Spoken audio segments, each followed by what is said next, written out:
sharing a memory of another alternate version of me, or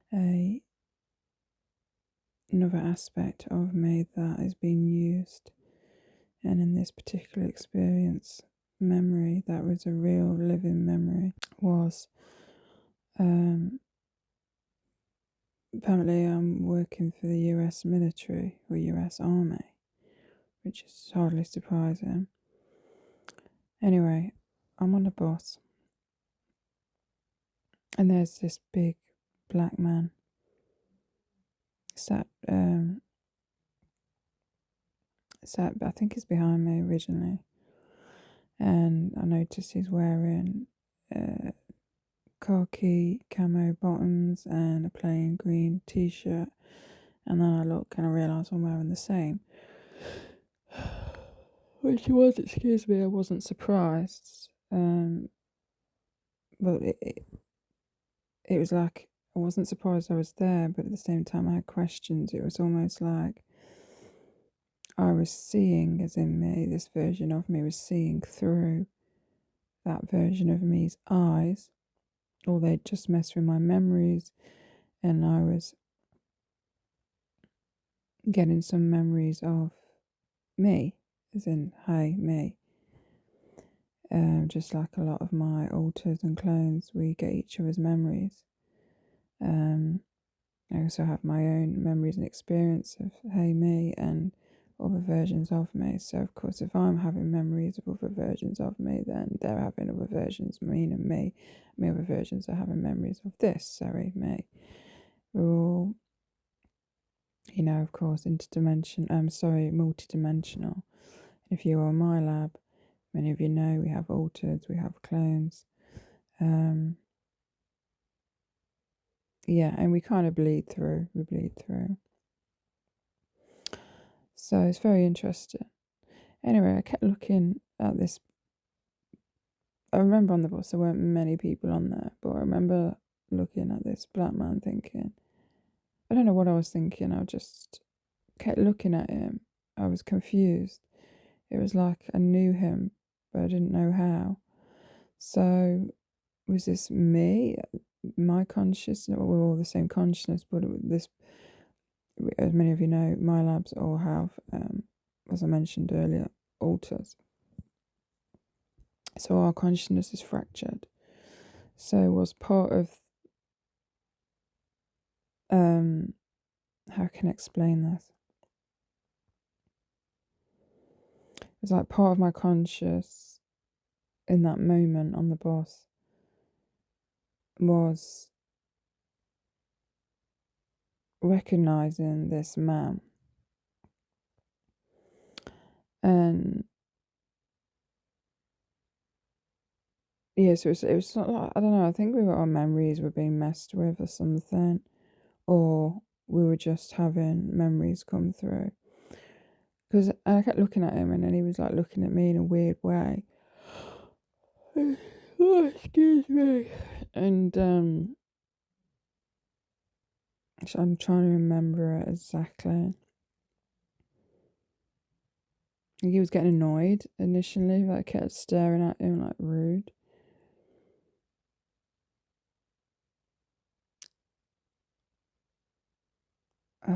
And I'm trying to remember.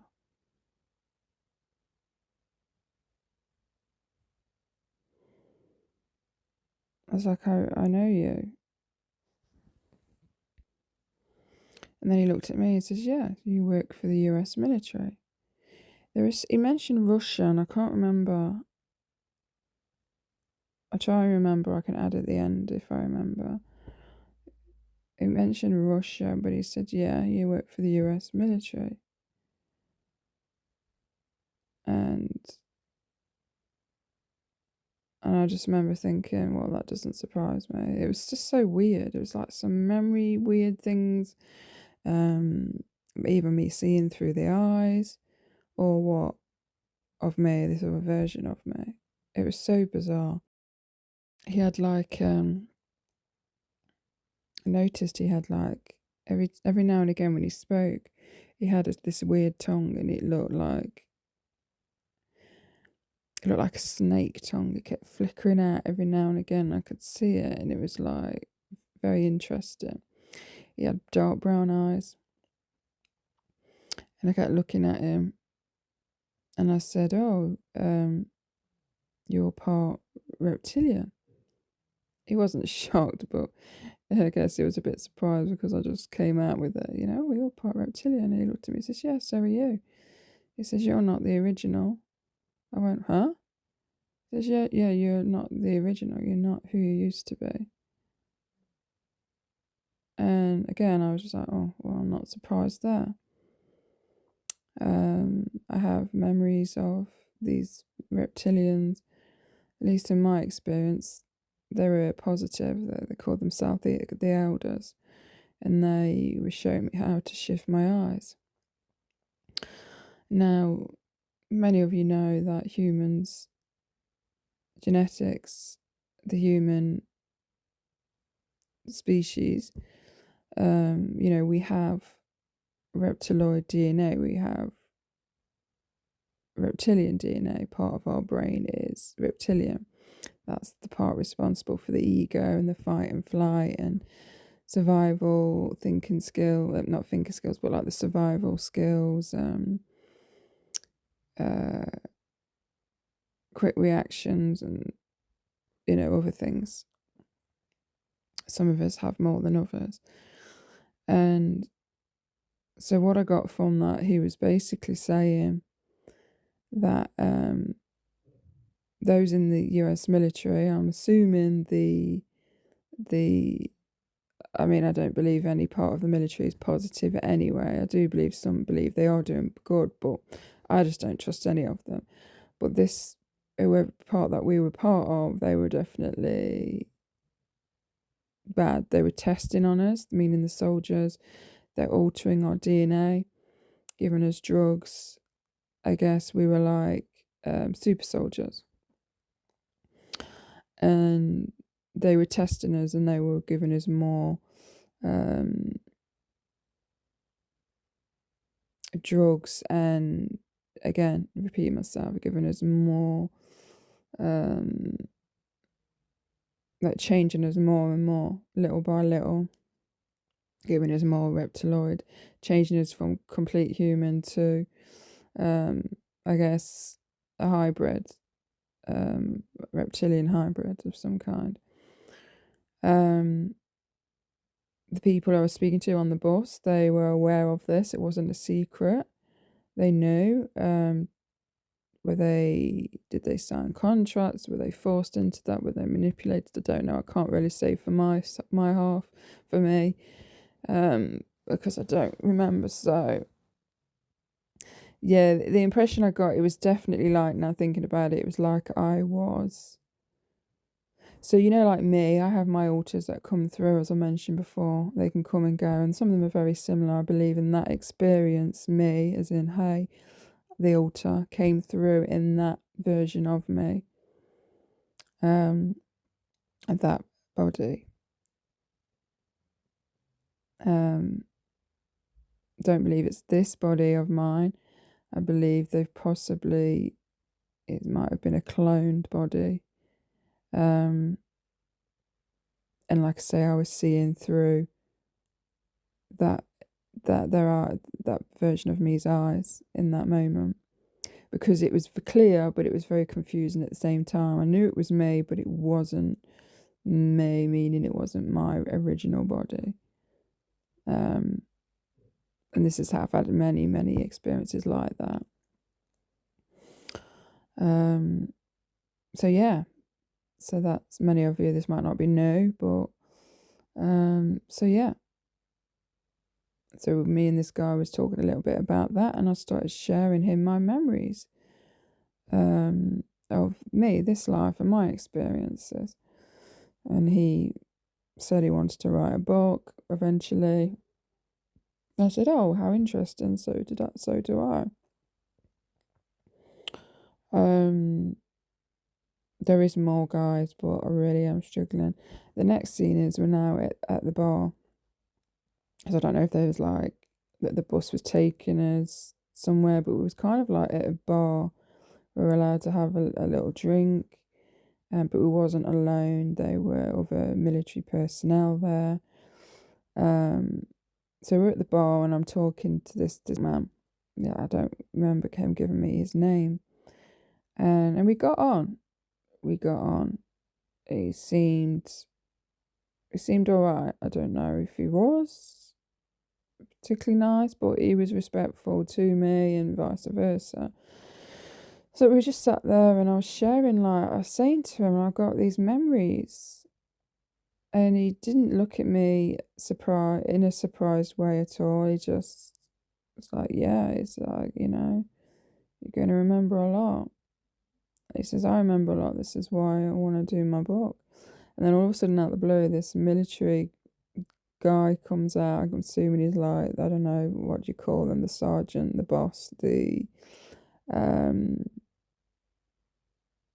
can't think what you call them, commander or something. He comes out, all serious, and he walks up to us and basically says, be careful what you say to everyone.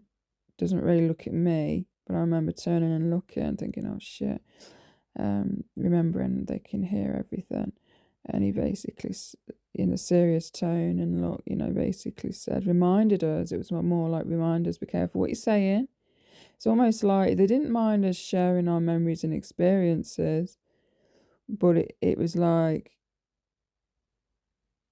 we could only remember so much at the same time, and it had to stay in the circle, not outside the circle, not in the outside world. Like, we were okay to speak about it amongst ourselves up to a certain point. It was almost like they were monitoring us, listening in, making sure that we're not stepping out of line or saying too much, perhaps sharing too much amongst ourselves, remembering too much. Because like I say, it was reminding us, be careful. Basically saying that, what happens to us if we step out of line type thing. Anyway, he walks off and then I look back at the black guy and I'll give him that eye as if to say, fucking hell. And he's like, his eyes go wide. It's like, yeah. And then I kind of like pointed to my ears, my eyes, my throat, as if to say, like, sign language, yeah, they can hear everything we're speaking about. They can see what we see. Saying, reminding him of our implants. It just nodded, and I was just like, shit. So, yeah, we could share some things, but because my memories were coming through, I wanted to share my memories. Part of me was like, no, don't, because it will really get me in trouble. So yeah. Oh yeah, and then I had a weird experience yesterday. I don't know if it's connected, but this doesn't happen often. It generally doesn't. I'm not cautious of people too much when I'm out. Not more because I don't really leave the house much, but when I do, it'll be like shopping. I'm not always, looking over my shoulder unless I get a vibe. And then usually when I do, I clock eyes with someone that's clocking eyes with me and realise it's because I'm being followed. But other than that, like my body, my senses, my energy, my abilities let me know. But otherwise, I'm just like normal, I've got my head down, doing me, looking at my list, buying my groceries, buying what I need, So I just wanted to say, I'm not always like paranoid and think everyone that's looking at me is because I'm being followed. I just want to mention that. People look at me all the time, look at each other all the time. Sometimes they're rude, sometimes they're nice. I don't think, oh my God, they're an agent. Oh my God, they're following me, Again, I just wanted to mention that. So I'm down this aisle looking for rice noodles, as you do. This black man walked up to me. Well, not up to me, so he walked up the aisle. And I don't know, I was something about him. I was drawn to look at him, but I couldn't look at him in the face properly. It was weird. And I looked at him, and he just had this strong presence about him. And then he looked at me, and then we both looked at each other at the same time, and it was like that moment of intenseness. There was that, not just intenseness, but there was almost like defensiveness energy, threatening defensiveness energy. It was so bizarre. I have no idea who this man was. He had no idea who I was. Well, at least I don't think. I could be wrong. I could say he probably could have been following me. I don't know. Many of you know Milabs, we get gang stalked, we get harassed, we get followed, especially when we leave the house. And his presence and energy reminded me of the other times when I've felt a presence, turn, look, and see someone staring at me, and their energy isn't human, it's different. And when I've had those experiences, it's like, yeah, they've been watching me, monitoring me, following me, intimidating me. So it kind of felt like one of them. And when he stared at me, it was almost like he wasn't expecting me to notice him and look at him dead in the eye. It was like shit, she knows me. She knows I'm here, or shit, she feels something about me. And he just put his head down and carried on walking at the end of the aisle. So occasionally, and it's not all the time, but occasionally this will happen, and it's pretty much similar or the same kind of energy, from these people. It was like, now I don't know 100%, okay, if he could have just been a normal average guy doing his shopping, but there's something about him, his energy just felt out of place, like he wasn't there to do shopping. He was on the last aisle. I noticed he didn't have a shopping cart. He didn't have a basket. There was no food. Perhaps he just came in to grab one thing. I don't know. But I didn't see him. This was a small supermarket. I didn't see him.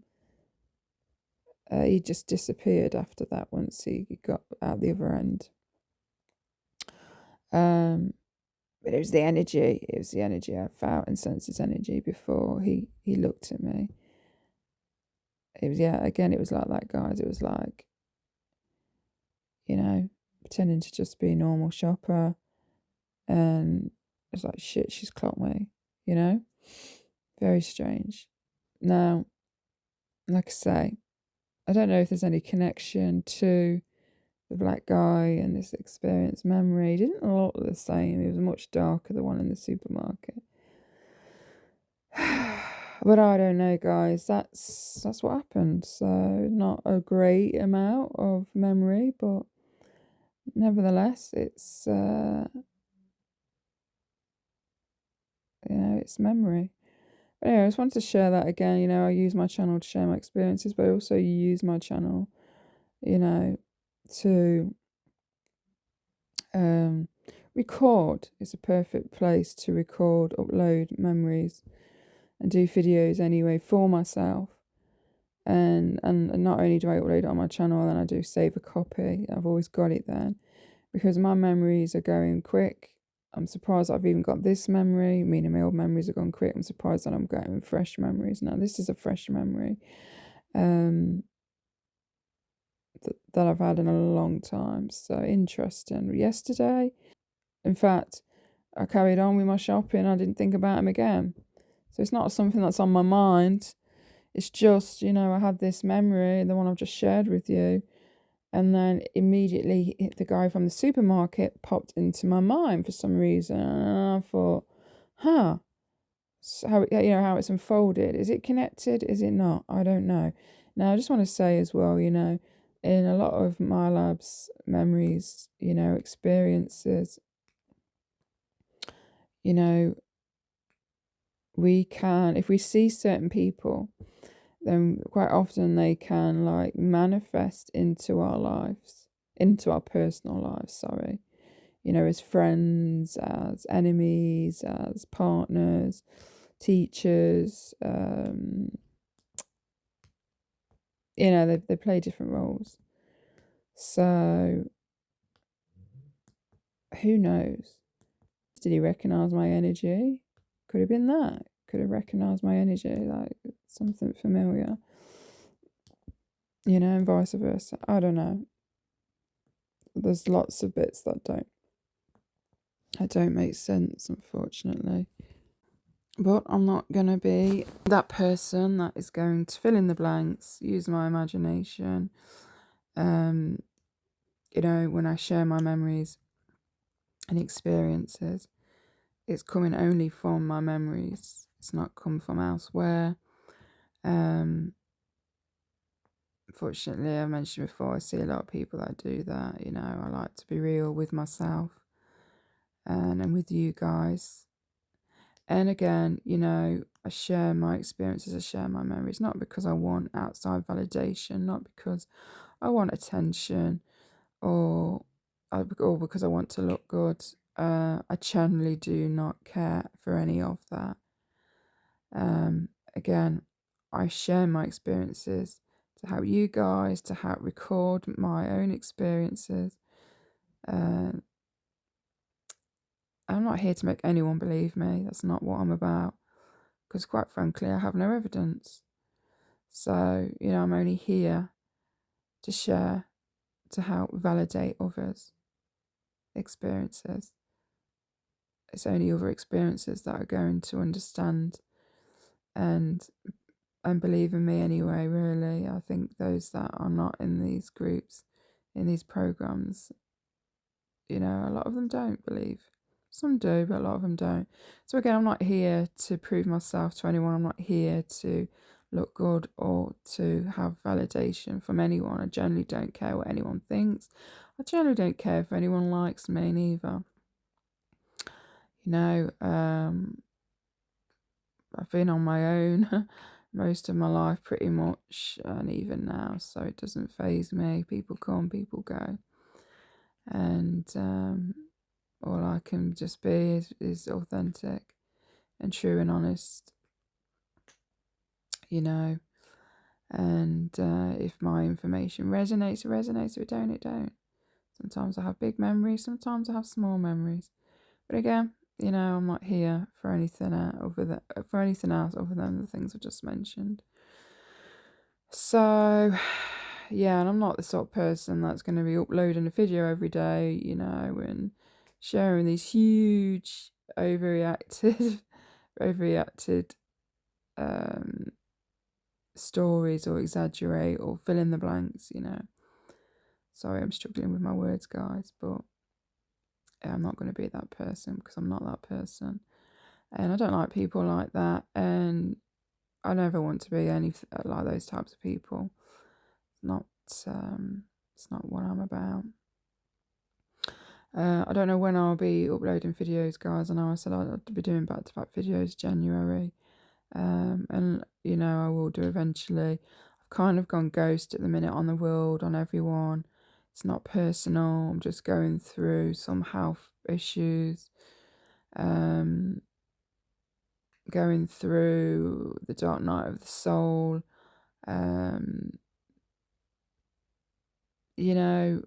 Many of us are feeling it. We're going through different things right now. So I really am struggling with my energy.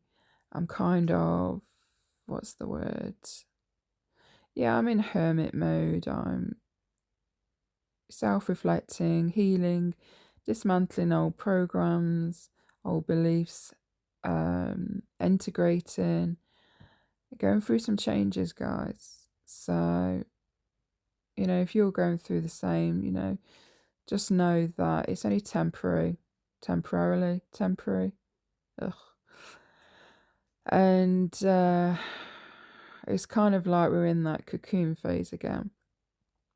And we have to, for a lot of us, we have to step away from the world, social media, friends sometimes, to use whatever energy we have to go through what it is we're going through. But like I say, it's not forever. And sometimes it's uncomfortable. Sometimes we may cry a lot, purge a lot, heal, self-reflect, again, dismantle old things. There's lots of things we go through. But when we come out of that cocoon into our butterfly, We turn into that butterfly. You know, things are clearer, lighter, and we almost come out brand new again. It's like we're shedding old layers. And that's what we will continue to do, is just keep shedding, you know, old beliefs, illusions, things that we once knew and believed about ourselves and others in the world. You know, many of us call it spiritual awakening, because it is like that. I say it's not really awakening, it's more remembering. We're re-remembering, isn't it?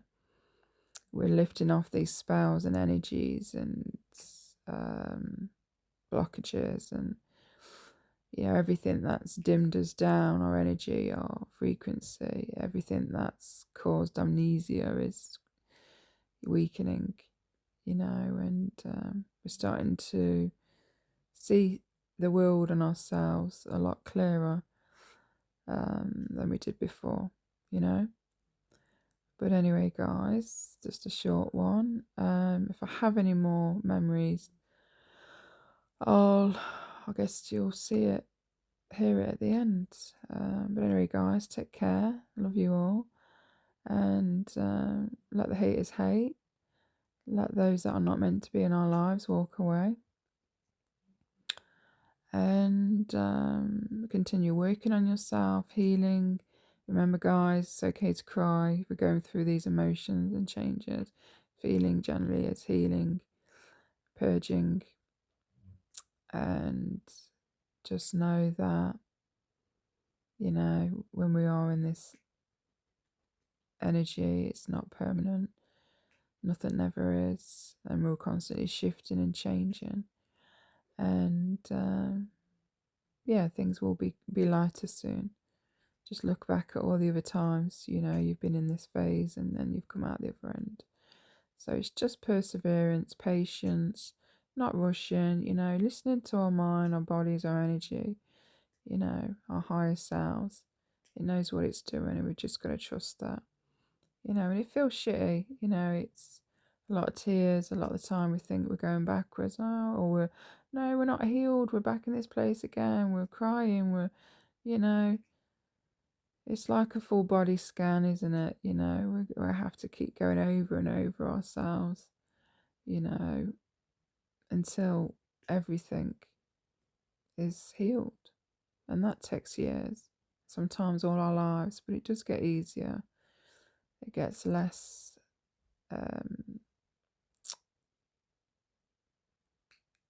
harder, I believe, as time goes by, you know.